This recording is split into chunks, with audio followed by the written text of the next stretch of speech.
अर्थशास्त्र में जब हम उत्पादन की बात करते हैं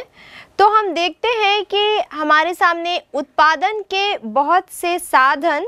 या बहुत से पक्षकार जैसे उत्पादक, उपभोक्ता, इस तरह की चीज़ें हमारे सामने आती हैं। बात जब हम उपभोक्ताओं की करते हैं तो पिछले अध्यायों में हमने देखा कि किस प्रकार एक उपभोक्ता अपने आप को अधिकतम संतुष्टि देने के लिए संतुलन स्थापित करता है उपभोग का, यानी कि वो अपनी आवश्यकताओं को कुछ इस प्रकार से मेंटेन करता है, अपने खर्चों को कुछ इस प्रकार से समायोजित करता है कि उसकी जो एक निश्चित आय है उस निश्चित आय से वो अपनी अधिकतम आवश्यकताओं की पूर्ति कर सके। और अगर वो ऐसा कर पाने में सक्षम होता है, सफल होता है, तो जिस बिंदु पर वो ऐसा कर पाता है उसे हम कहते हैं उपभोक्ता संतुलन की अवस्था। तो ये तो बात थी उपभोक्ताओं के संतुलन की। अब अगर हम बात उत्पादक के संतुलन की करें तो यहाँ भी कुछ ऐसी ही धारणा देखने को मिलती है। क्या होता है कि जब एक उत्पादन की विभिन्न इकाइयों को या विभिन्न साधनों को समायोजित करता है, एक साथ उनको प्रयोग में लाता है और उत्पादन करना प्रारंभ करता है, तो उसका एक मुख्य उद्देश्य रहता है, एक तो वो सर्वोत्तम उत्पादन प्राप्त कर सके अपने इन सभी इकाइयों से, और दूसरी बात कि वो अधिकतम मौद्रिक लाभ प्राप्त कर सके। तो जिस बिंदु पर, जिस सीमा पर वो अपने इन लाभ को यानी कि मौद्रिक लाभ को प्राप्त कर लेता है, वहाँ पर वो जो उत्पादक होता है वो संतुष्ट हो जाता है। यानी कि हम कह सकते हैं कि ये वो अवस्था होती है जब वो मौद्रिक लाभ प्राप्त करता है, अधिकतम मौद्रिक लाभ प्राप्त करता है, तो ये वो अवस्था होती है जहाँ पर वो उत्पादक संतुष्ट हो जाता है, या कह सकते हैं कि संतुलन की अवस्था को प्राप्त कर लेता है। अब अगर हम उत्पादक संतुलन की बात करें तो हम यहाँ पर देखते हैं कि कीमत के निर्धारण और उत्पादन की मात्रा के निर्धारण दोनों ही अपने आप में अलग अलग जो इकाइयाँ हैं और दोनों में साम्य स्थापित करना ही उत्पादक का एक मुख्य लक्ष्य होता है। तो उत्पादक संतुलन को और अच्छे से समझने के लिए आइए देखते हैं स्टोनियर एवं हेग की एक परिभाषा। स्टोनियर एवं हेग के अनुसार एक फर्म उस समय संतुलन की अवस्था में होगी जबकि वह अधिकतम मौद्रिक लाभ अर्जित कर रही हो, और उसका मौद्रिक लाभ उस समय अधिकतम हो सकता है जबकि इसकी सीमांत आय MR इसकी सीमांत लागत MC के बराबर हो जाएगी। तो आपने देखा कि स्टोनियर एवं हेग का भी यही मानना है कि फर्म में संतुलन की अवस्था एक उत्पादक के लिए वो अवस्था होती है जब वो सबसे ज़्यादा मौद्रिक लाभ प्राप्त करने लगता है। तो क्या है ये मौद्रिक लाभ और कौन सी है अवस्था जब वो मौद्रिक लाभ को प्राप्त करना शुरू करता है, आइए देखते हैं। एक फर्म या हम कह सकते हैं कि एक उत्पादक अधिकतम लाभ प्राप्त करने के लिए अपने फर्म के उत्पादन को उस सीमा तक बढ़ाता है, वहाँ तक बढ़ाते रहता है जहाँ तक उसकी सीमांत लागत जो है वो सीमांत आय के बराबर नहीं हो जाती। सीमांत लागत यानी कि किसी जो हम जिन वस्तुओं का, जिन इकाइयों का प्रयोग हम उत्पादन में कर रहे हैं उनमें से सबसे अंतिम इकाई की लागत वो कहलाती है सीमांत लागत। और बात अगर हम सीमांत आय की करते हैं तो उसी अंतिम इकाई के विक्रय से जो हमको लाभ या आय जो हमको प्राप्त होता है वो सीमांत आय कहलाती है। तो इन दोनों जब बराबर हो जाते हैं यानी कि MR इक्वल टू MC हो जाता है, marginal revenue equal to marginal cost हो जाता है, तो ये वो अवस्था होती है जबकि एक उत्पादक पूरी तरीके से संतुलन की अवस्था को प्राप्त कर लेता है, या कह सकते हैं कि वो पूरी तरह से संतुष्ट हो जाता है। अब ये जो स्टेनियर और हेग की परिभाषा हमने देखी, तो उन्होंने अपनी परिभाषा में इस संतुलन की अवस्था को, उत्पादक द्वारा संतुलन की अवस्था को प्राप्त करने की कुछ शर्तें निर्धारित की। आइए देखते हैं वो कौन कौन सी शर्तें हैं। तो पहली शर्त तो ये है कि जैसे कि हमने जाना कि अधिकतम मौद्रिक लाभ, यानी कि जहां पर उस बिंदु पर उसे संतुलन की अवस्था प्राप्त होगी जहां पर एक उत्पादन अधिकतम मौद्रिक लाभ यानी मुद्रा के रूप में वो लाभ सबसे ज़्यादा प्राप्त करने लगता है। दूसरी अगर हम इसकी शर्त की बात करें तो जैसे हमने देखा कि marginal revenue MR equal to MC होना चाहिए, यानी कि marginal revenue equal to marginal cost, सीमांत आय हमको जो प्राप्त हुई वो सीमांत लागत के बराबर होनी चाहिए, ये इसकी दूसरी शर्त।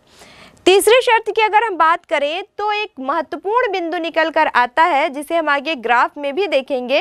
कि यहाँ ये कहा गया है कि मार्जिनल रेवेन्यू जो है, मार्जिनल रेवेन्यू का वक्र फर्म की सीमांत लागत यानी मार्जिनल कॉस्ट का जो वक्र है उसको नीचे की ओर से काटे,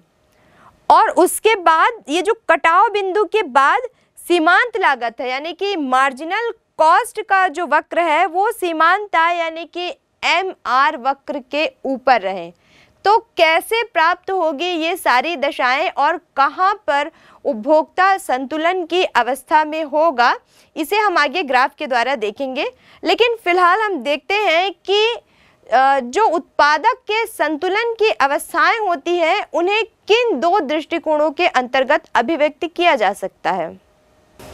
फर्म में साम्य या संतुलन की अवस्था को ज्ञात करने के लिए यहाँ पर दो दृष्टिकोणों का प्रयोग किया जाएगा। पहला कुल आय तथा कुल लागत दृष्टिकोण, और दूसरा सीमांत आय तथा सीमांत लागत दृष्टिकोण। पहले अगर हम बात करें कुल आय अथवा कुल लागत दृष्टिकोण की, तो यहाँ पर हम देखते हैं कि फर्म को जो कुल आय हो रही है वो उसके कुल लागत के जो डिफरेंस है, दोनों के डिफरेंस जब हम निकालते हैं तो वहाँ पर हमको जो बिंदु प्राप्त होता है वहाँ पर फर्म संतुलन की अवस्था में होगी। इस दृष्टिकोण को हम एक सूत्र से और अधिक आसानी से समझ पाएंगे। हम ये कह सकते हैं कि N equal to TR minus TC, यानी कि अधिकतम लाभ बराबर कुल आय माइनस कुल लागत। तो ये जो N जो है वो अधिकतम मौद्रिक लाभ की अवस्था है, यानी कि ये वो बिंदु है जबकि किसी फर्म में कुल आय और कुल लागत का जो डिफरेंस है, जो अंतर है, वो सर्वाधिक होता है। इस बिंदु पर यानी यही वो बिंदु है जहां पर एक उत्पादक साम्य की अवस्था, संतुलन की अवस्था या अधिकतम संतुष्टि की अवस्था को प्राप्त करता है। तो कैसे हम अधिकतम संतुष्टि की अवस्था को ज्ञात करते हैं, आइए ग्राफ के द्वारा इस कटान बिंदु को जहां पर साम्य की अवस्था प्राप्त होती है और अच्छे से समझने का प्रयास करते हैं। कुल आय तथा कुल लागत दृष्टिकोण को रेखाचित्र की सहायता से प्रस्तुत करने के लिए हम यहाँ पर देखते हैं कि पूर्ण प्रतियोगिता की वह स्थिति यहाँ निर्मित होगी जहां पर वस्तु की कीमत उद्योग की मांग और पूर्ति द्वारा निर्धारित होती है। यहाँ हम उत्पादन की मात्रा को OX के द्वारा दर्शाएंगे और आगम तथा लागत को रेखा OY के द्वारा दर्शाया गया है। यहाँ पर इस फर्म की कुल आय जो कि एक सीधी रेखा TR के द्वारा प्रदर्शित की जा रही है और यह रेखा मूल बिंदु O पर 45 अंश के कोण पर खींची हुई है। इस रेखा चित्र को देखने से यह स्पष्ट हो जाता है कि कुल आय की रेखा यानी कि TR मूल बिंदु से नीचे से ऊपर की ओर बढ़ती हुई दिखाई दे रही है। यानी कि ये रेखा बता रही है कि जैसे जैसे फर्म में वस्तु की अधिक इकाइयां बेचे जाएंगी वैसे वैसे फर्म की कुल आय भी बढ़ती जाएगी। अब अगर हम TC वक्र की बात करें, TC रेखा की बात करें, तो हम देखते हैं कि यहाँ पर TC फर्म की कुल लागत वक्र है। ये एक ऐसा वक्र है जो मूल बिंदु O से प्रारंभ न होकर F बिंदु से प्रारंभ होता है। ऐसा इसलिए होता है क्योंकि यहाँ पर यदि फर्म का उत्पादन शून्य है तो OF फर्म की कुल स्थिर लागत TFC है और शून्य उत्पादन पर कुल स्थिर लागत ही फर्म की कुल स्थिर लागत कहलाएगी। इसलिए फर्म की कुल लागत जो है वो कुल लागत वक्र TC F बिंदु से प्रारंभ होती है, न कि O बिंदु से। यहाँ पर भी हम देखते हैं कि जैसे जैसे उत्पादन बढ़ता जाता है वैसे वैसे लागत भी बढ़ती जाती है, यानी प्रारंभिक अवस्था में जो कुल लागत TC घटते हुए दर से बढ़ती है और अंत में यह बढ़ते हुए दर से यानी स्पीड में बढ़ने लगती है। इसी प्रकार देखा जाए तो कुल लागत वक्र यानी कि TC वक्र कुल आय रेखा यानी TR को B एवं T दो बिंदुओं पर काटती है, यानी कि B और T दोनों ऐसे कटान बिंदु हैं जहां पर फर्म की कुल आय यानी टोटल रेवेन्यू और कुल लागत और यानी टोटल कॉस्ट एक दूसरे के बराबर है। तो हम ये कह सकते हैं कि B और T एक ऐसा कटान बिंदु है जिन दोनों के बीच में फर्म को लाभ प्राप्त हो रहा है और इससे यह भी स्पष्ट हो जा रहा है कि दोनों कटान बिंदु के बीच कुल आय रेखा यानी कि TR रेखा जो है उसकी कुल लागत वक्र यानी TR रेखा कुल लागत वक्र यानी TC से ठीक ऊपर है, जैसे कि हमने अभी पढ़ा था। यानी फर्म को M1 और M2 के बीच उत्पादन जो होगा वहां पर सबसे ज्यादा लाभ प्राप्त हो रहा है। अब यहाँ एक बात ये भी देखने को मिल रही है कि M1 और M2 उत्पादन के बीच किस उत्पादन मात्रा पर अधिकतम लाभ प्राप्त हो रहा है। अगर हमको ये जानना है तो इसके लिए हमको कुल लागत वक्र यानी कि TC में यहाँ पर हम देख रहे हैं कि हमने एक LL1 स्पर्श रेखा खींची हुई है जो कुल आय रेखा यानी TR के समानांतर है। ये LL1 रेखा जो है वो कुल लागत वक्र यानी TC को N बिंदु पर स्पर्श कर रही है। यहाँ हम देख सकते हैं कि N बिंदु से एक लंब NM आधार रेखा OX पर डाला गया है जो कि आधार रेखा OX में M बिंदु पर आकर मिल जाती है, यानी कि यहाँ पर OM उत्पादन की मात्रा ही फर्म के साम्य या संतुलन की अवस्था होगी, या यह भी कहा जा सकता है कि OM जो है वहां पर उत्पादन अगर फर्म वहां पर करती है OM अवस्था पर तो उसे सर्वाधिक लाभ प्राप्त होगा। OM1 और OM2 उत्पादन पर फर्म का लाभ यहाँ पे हम देख रहे हैं कि शून्य है, जबकि OM पर उत्पादन सबसे ज्यादा है। यानी हम ये कह सकते हैं कि ये जो OM है यहाँ पर फर्म उत्पादन की मात्रा पर साम्य या संतुलन की अवस्था में है और उत्पादक जो है वो अधिकतम संतुष्टि की अवस्था में यहाँ पर देखा जाएगा। तो आपने देखा कि किस प्रकार कुल लागत और कुल आगम की इस पूरी अवधारणा को हम ग्राफ द्वारा अभिव्यक्त कर सकते हैं और ग्राफ के द्वारा हम किस प्रकार उस कटान बिंदु को दर्शा सकते हैं, प्राप्त कर सकते हैं जहां पर जो उत्पादक है वो अधिकतम संतुष्टि की अवस्था को प्राप्त करता है। इसके बाद अब हम फर्म में संतुलन के दूसरे दृष्टिकोण यानी कि सीमांत आय तथा सीमांत लागत दृष्टिकोण पर बात करेंगे। सबसे पहले हम देखेंगे कि क्या है सीमांत आय। जैसे कि हमने जाना कि किसी वस्तु के जब हम उत्पादन करते हैं तो अधिकतम लाभ प्राप्त करने के लिए उत्पादक जो होता है वो उत्तरोत्तर इकाइयों की वृद्धि करता जाता है, जैसे कि हमने पिछले अध्यायों में देखा। तो जब वस्तु की अंतिम इकाई, जब साधन की अंतिम इकाई का प्रयोग वो अपने उत्पादन में करता है तो वहाँ पर उस वस्तु के विक्रय से उसको जो लाभ प्राप्त होता है वो सीमांत आय कहलाती है। और बात अगर हम सीमांत लागत की करें तो जैसे कि हमने जाना कि अधिकतम लाभ की प्राप्ति के लिए जो उत्पादक है वो उत्पादन के साधनों की इकाइयों में लगातार वृद्धि करते जाता है, तो अंतिम इकाई जहां तक वो अपने उत्पादन को ले जाकर सीमित कर देता है उसकी जो लागत आती है, उस अंतिम इकाई की जो लागत आती है वो सीमांत लागत कहलाती है। तो ये जो दूसरा दृष्टिकोण है सीमांत लागत एवं सीमांत आय दृष्टिकोण, इसे को आइए देखते हैं कि स्टोनियर एवं हेग ने किस प्रकार परिभाषित किया है। सीमांत आय या सीमांत लागत दृष्टिकोण को स्टोनियर एवं हेग ने इस प्रकार प्रस्तुत किया है। एक फर्म उस समय संतुलन की अवस्था में होती है जब वह अधिकतम मौद्रिक लाभ प्राप्त करती है।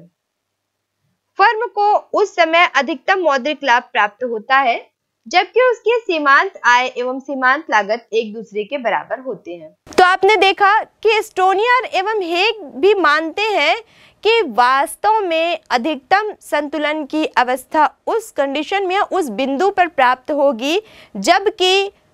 मार्जिनल कॉस्ट जो है वो मार्जिनल रेवेन्यू के इक्वल हो जाए, यानी कि दोनों ही चीज़ें एक दूसरे के बराबर हो जाए। तो कैसे ये दोनों चीज़ें एक दूसरे के बराबर हो जाती है और कौन सा वो बिंदु है जहां पर एक उत्पादक अधिकतम संतुष्टि की अवस्था को प्राप्त करता है। आइए एक ग्राफ के द्वारा इसे और अधिक अच्छे से समझने का प्रयास करें। उत्पादक संतुलन के सीमांत आय एवं सीमांत लागत दृष्टिकोण को प्रस्तुत करने के लिए यहाँ पर जिस ग्राफ का निर्माण किया गया है उसमें रेखा OX पर उत्पादन की मात्रा एवं रेखा OY पर सीमांत आय या सीमांत लागत को प्रस्तुत किया गया है। यहाँ हम देखते हैं कि यहाँ पर भी पूर्ण प्रतियोगिता की स्थिति को स्वीकार किया जाएगा और यह माना जाएगा कि पूर्ण प्रतियोगिता में क्योंकि वस्तु की कीमत सदैव एक समान होती है, यानी कि एक स्थिर कीमत पर फर्म जितना चाहे उतनी वस्तुओं की बिक्री कर सकता है। यहाँ फर्म की औसत आय यानी कि AR एवरेज रेवेन्यू जो लाइन है वो एक OX के समानांतर रेखा है। पूर्ण प्रतियोगिता में जब फर्म वस्तु की कीमत में बिना किसी परिवर्तन को किए जितनी चाहे उतनी मात्रा की बिक्री कर सकता है, यानी ये कहा जा सकता है कि फर्म की सीमांत आय यानी मार्जिनल रेवेन्यू उसकी औसत आय यानी एवरेज रेवेन्यू में ही सम्मिलित होती है। इसके परिणाम स्वरूप हम ये कह सकते हैं कि औसत आय और सीमांत आय दोनों की एक ही रेखा होती है। आइए इस पूरे ग्राफ को एक टेबल की सहायता से और अधिक अच्छे से समझने का प्रयास करते हैं। यहाँ पर अगर हम एक टेबल में वस्तु के उत्पादन की मात्रा, मार्जिनल कॉस्ट और मार्जिनल रेवेन्यू को लेते हैं तो यहाँ पर हम देखते हैं कि चूंकि मार्जिनल रेवेन्यू यानी आय जो है वो प्रत्येक स्थिति में समान रहती है। इस कंडीशन में जब हम पहली वस्तु का उत्पादन करते हैं तो मार्जिनल रेवेन्यू 6 और मार्जिनल कॉस्ट 7 है। दूसरी अवस्था में जब हम एक वस्तु का उत्पादन करते हैं तो मार्जिनल रेवेन्यू 6 और मार्जिनल कॉस्ट 6 होती है। तीसरी अवस्था में जब हम दो वस्तुओं का निर्माण करते हैं तो मार्जिनल रेवेन्यू 6 लेकिन मार्जिनल कॉस्ट जो है वो 5 होती है। जब हम तीन वस्तुओं का उत्पादन करते हैं तो हम देखते हैं कि मार्जिनल रेवेन्यू 6 और मार्जिनल कॉस्ट 4 है। जब हम 4 इकाई का उत्पादन करते हैं तो हम देखते हैं कि मार्जिनल रेवेन्यू 6 और मार्जिनल कॉस्ट 6 है। जब हम 5 इकाई का उत्पादन करते हैं तो हम देखते हैं कि मार्जिनल रेवेन्यू 6 और मार्जिनल कॉस्ट 7 हो जाती है। और जब हम 6 इकाई का उत्पादन करते हैं तो हम देखते हैं कि मार्जिनल रेवेन्यू 6 और मार्जिनल कॉस्ट 8 हो जाती है। इस सारणी के आधार पर जब हम ग्राफ का निर्माण करते हैं तो हम देखते हैं कि यहाँ पर हमने OX अक्ष पर उत्पादन की मात्रा और OY अक्ष पर हमने मार्जिनल कॉस्ट और मार्जिनल रेवेन्यू को अंकित किया हुआ है। यहाँ पर टेबल के अकॉर्डिंग जब हम मार्जिनल रेवेन्यू की बात करते हैं तो हम देखते हैं कि शून्य जब इकाइयों का उत्पादन किया गया तो मार्जिनल रेवेन्यू 6 था। पहली इकाई के उत्पादन पर, एक इकाई के उत्पादन पर भी 6, 2 इकाई के उत्पादन पर भी 6, 3 इकाई के उत्पादन पर भी 6, 4 इकाई के उत्पादन पर भी 6, 5 इकाई के उत्पादन पर भी 6 और 7 इकाई के उत्पादन पर भी वो 6 ही रहता है। तो यहाँ पर हमको OX के समानांतर ये रेखा MR प्राप्त हो जाती है। दूसरा, जब हम मार्जिनल कॉस्ट की बात करते हैं तो हम देखते हैं कि 0 इकाई के उत्पादन पर ये मार्जिनल कॉस्ट जो है वो 7 आती है, 1 इकाई के उत्पादन पर 6, 2 इकाई के उत्पादन पर 5, 3 इकाई के उत्पादन पर 4, 4 इकाई के उत्पादन पर 6, 5 इकाई के उत्पादन पर 7 और 6 इकाई के उत्पादन पर 8, ये हमको मार्जिनल कॉस्ट प्राप्त होती है, जिसके आधार पर हम जिस MC कर्व का निर्माण करते हैं तो हम देखते हैं कि किस प्रकार ये एक U शेप की आकृति हमको प्राप्त हो जाती है। यहाँ पर हमको MR वक्र को काटता हुआ 2 कटान बिंदु A और B प्राप्त हो जाता है, यानी MC वक्र फर्म की सीमांत लागत वक्र है, तो यहाँ पर MC वक्र फर्म की सीमांत आय रेखा MR वक्र को A, B 2 कटान बिंदुओं पर काटती है और A एवं B दोनों ऐसे कटान बिंदु हैं जिन दोनों बिंदुओं पर फर्म की सीमांत आय यानी मार्जिनल रेवेन्यू और सीमांत लागत यानी मार्जिनल कॉस्ट एक दूसरे के बराबर है। यही वो कटान बिंदु है जहां पर फर्म को कोई लाभ प्राप्त नहीं हो रहा है, लेकिन इन दोनों कटान बिंदुओं के बीच फर्म को लाभ प्राप्त हो रहा है। अगर हम इनके बीच की बात करें तो यहाँ पर फर्म को, जो हम यहाँ पर इस अवस्था को देख रहे हैं, यहाँ फर्म को लाभ प्राप्त हो रहा है। अब एक महत्वपूर्ण प्रश्न यहाँ ये उठता है कि इन दोनों कटान बिंदुओं यानी कि A और B में से ऐसा कौन सा बिंदु है जिसे हम फर्म की साम्य की अवस्था का बिंदु कहते हैं। तो जैसे कि पहले भी हमने स्टेनियर एवं हेग के परिभाषाओं में देखा कि यहाँ पर एक शर्त ये लागू होनी चाहिए कि सीमांत आय जो है वो सीमांत लागत के बराबर हो, और दूसरा कि MC वक्र MR रेखा को नीचे से काटे और कटान बिंदु के बाद वो ऊपर रहे। तो यहाँ पर इस रेखा चित्र में हम देखते हैं कि A और B दोनों कटान बिंदुओं पर फर्म की सीमांत आय और फर्म की सीमांत लागत बराबर है, यानी पहली शर्त तो इस बिंदु पर पूरी हो जाती है, लेकिन जो दूसरी शर्त है वो B बिंदु पर पूरी हो रही है, यानी कि MC वक्र फर्म की MR वक्र से नीचे है, लेकिन B बिंदु पर MC वक्र MR फर्म की रेखा के ऊपर है। इस प्रकार हम कह सकते हैं कि B बिंदु पर फर्म के संतुलन की दोनों शर्तें पूरी हो रही है, यानी क्योंकि B बिंदु पर दोनों शर्तें पूरी हो रही है तो हम कह सकते हैं कि B बिंदु साम्य की अवस्था है या वो अवस्था है जहां फर्म अधिकतम लाभ प्राप्त कर रही है और यहाँ पर उत्पादक संतुष्टि की अवस्था को प्राप्त कर रहा है, यानी B बिंदु पर OM1 मात्रा उत्पादित करके वो सबसे ज्यादा लाभ प्राप्त कर सकेगा। अब क्योंकि औसत आय रेखा यानी AR को फर्म की मांग रेखा, कीमत रेखा या बिक्री रेखा भी हम कह सकते हैं, यानी ये कहा जा सकता है कि AR रेखा फर्म की कीमत रेखा है, OM1 उत्पादन पर फर्म की प्रति इकाई कीमत BM1 या OP के बराबर होगी, यानी यहाँ पर उद्योग द्वारा वो कीमत निर्धारित होगी जिस पर एक उत्पादक अधिकतम संतुष्टि या अधिकतम मौद्रिक लाभ प्राप्त कर पाएगा। आपने देखा कि किस प्रकार सीमांत आय और सीमांत लागत को लेकर वक्र का निर्माण किया गया। इस पूरे वक्र को समझने के लिए देखा जाए तो यहाँ पर 2 बातें जो निकल कर आती हैं उन्हें हम और अधिक अच्छे से स्पष्ट कर सकते हैं। एक तो ये कि सीमांत आय और सीमांत आय लागत जो है वो बराबर थी और उस बिंदु पर ये माना गया कि अधिकतम संतुष्टि की अवस्था उत्पादक को प्राप्त हुई। दूसरी एक बात ये भी है कि यहाँ पर जो फर्म की सीमांत लागत यानी MC जो कर्व था वो फर्म की सीमांत आय यानी कि MR वक्र के ठीक नीचे से कटा है, वो कटान बिंदु जो है वो ठीक नीचे वहां पर प्राप्त हुआ है। और हम दूसरी बात हमने ये भी देखी कि इस कटान बिंदु के बाद वो जो सीमांत आय वक्र है वो उसके ठीक ऊपर पर प्राप्त होता है। तो इस पूरे ग्राफ में और इस दोनों ही दृष्टिकोण में हमने देखा कि किस प्रकार एक उत्पादक जो उसका मुख्य ध्येय है उसको वो निश्चित करता है। मुख्य ध्येय यानी कि अधिकतम मौद्रिक लाभ प्राप्त करने का प्रयास करता है और इस अधिकतम मौद्रिक लाभ प्राप्त करने के लिए वो कई फैक्टर एक साथ लेकर चलता है, कभी वो देखता है कि कुल लागत कितनी आई और कभी सीमांत लागत पर फोकस करता है, कभी देखता है कि कुल आय कितनी आई या फिर वो सीमांत आय पर फोकस करता है। तो ये सारे फैक्टर कुछ ऐसे ये दृष्टिकोण है जिनको मिलाकर वो अपना एक लाभ का हिस्सा निश्चित करता है और हमेशा वो प्रयत्नशील रहता है कि किस प्रकार वो सीमित जो है साधनों को लगाकर अधिकतम लाभ प्राप्त कर सके और उपभोक्ता को भी संतुष्टि प्रदान कर सके और उत्पादक संतुलन या फर्म के साम्य की अवस्था को वो प्राप्त कर सके।